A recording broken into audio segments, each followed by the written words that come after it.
Ireland is braced to become the Eurozone's biggest economic victim of a no-deal Brexit if Britain and the EU fail to reach a trade agreement before the transition period expires in 3 weeks.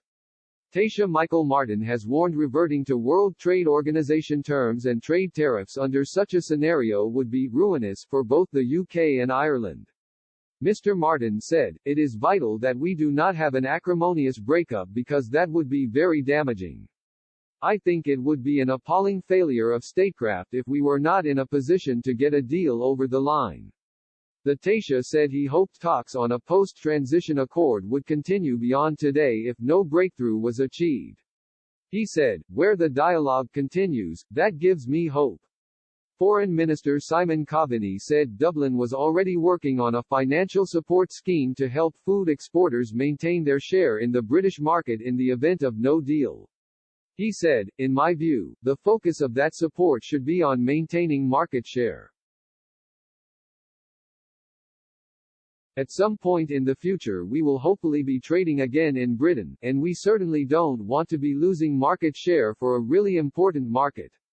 While Irish firms have diversified into new markets since the 2016 Brexit referendum, cutting trade to Britain to 9% of total Irish goods exports last year, its near neighbour still accounts for around 1/3 of agri-food exports. That sector would be hit with some of the heaviest tariffs if Britain departs the EU on WTO terms.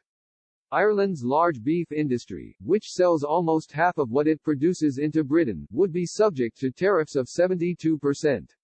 EU officials confirmed talks to try to reach a last-ditch agreement resumed in Brussels this morning, with fishing and the level playing field the remaining sticking points. The level playing field means common rules that prevent businesses in one country from gaining a competitive advantage over those operating in others. It is designed to ensure fair competition and is integral to the EU's single market in goods, services and capital. Britain is concerned about being tied to the bloc's decisions in future and wants to assert its freedom as a sovereign country to set its own rules. But Ireland has argued that in reality Britain is unlikely to significantly diverge from EU standards in many areas, and Mr. Martin again noted that the UK was a first world country.